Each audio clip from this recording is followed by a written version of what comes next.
I'm basically going to make a little video called The Day in the Life of a Homeless Person. This is where I throw my tissues. That's my cold coffee I'm drinking this morning. My sleeping bag's wet. I pulled this out of the other two, but this one somehow caught water and had a big puddle. I was laying, my butt was in it. I realized what was going on and got up and got on top of everything. So I'm dry again for now. Probably not for long with this. I can't build a fire out there. That's a fiasco. Here's my stuff, piled away from the wall so it won't get wet. Hopefully.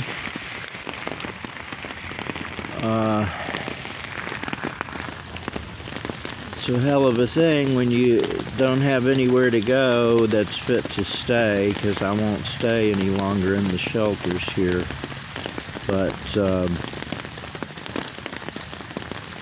for you who wonder why I don't go get housing or something, I was denied because of the false charges that were made on me 3 years ago. And then they stole my mail at the place that they said I could use their address. And got my food stamps cut off, so I had to go without food. So I don't go to those people, because I don't want to starve.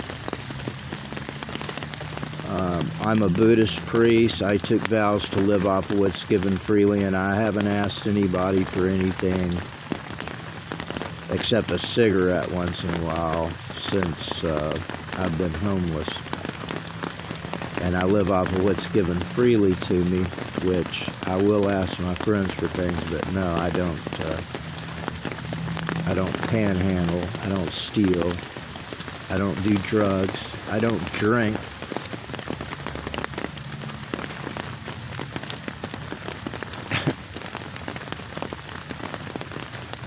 And I have the equivalent of probably 5 doctorates. So this is the type of person that our society makes homeless. Oh, also I saved, I believe it's 9 people's lives in the past 2.5 years. I've had 45 cents in my pocket for a week.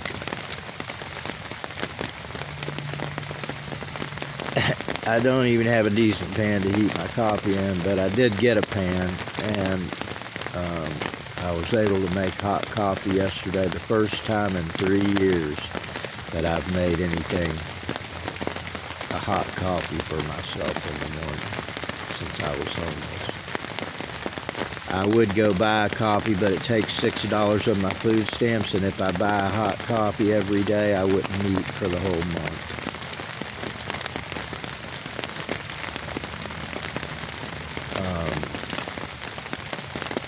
I assume that since my charge is dismissed that I might could get some housing or something, but I will tell you this, in Jackson, these slumlords have destroyed, the rent here is through the roof.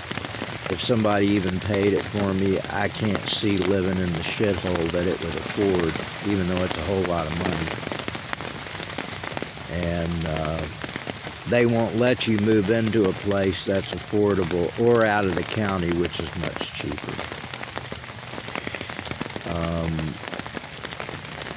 I think I'm going to go this week and try again and see if there's any new programs or anything.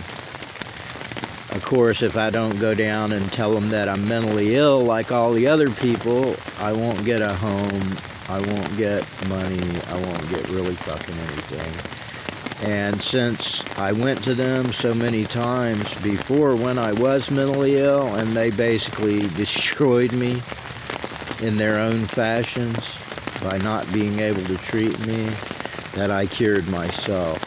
So no, I'm not going groveling to no doctor so I can tell people that I'm mentally ill so that I can get a couple of dollars in my pocket. And yes, I did retire 3 years ago, and yes, I'm going to have to find a way to make an income now.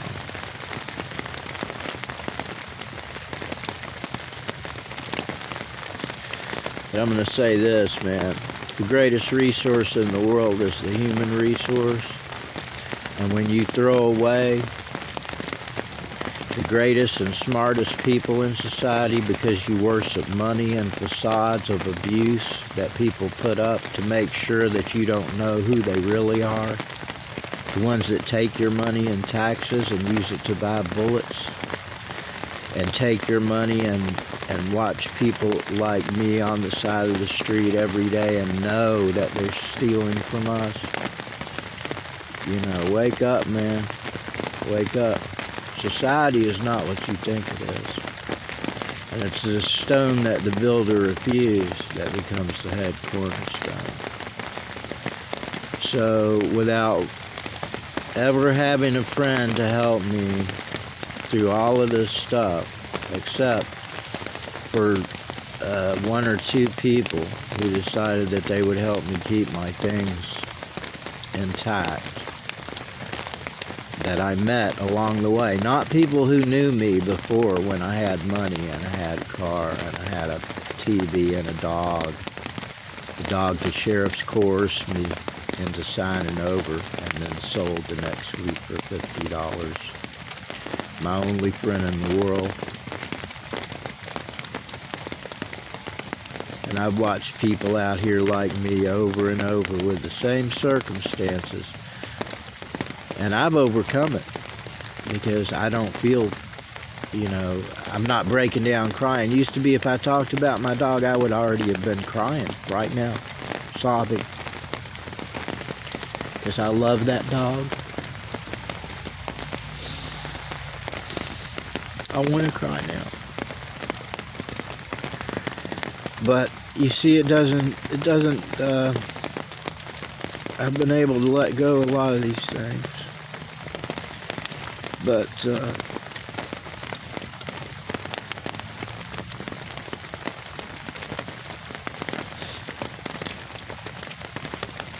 I know I have the love of the Spirit.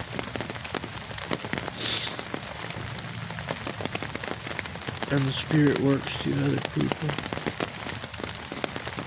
So at least there's one or two people that will help me get by.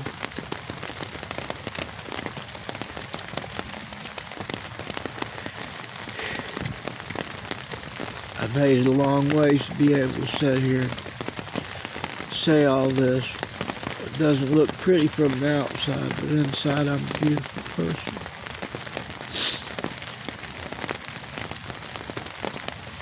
And I still love those people who hurt me.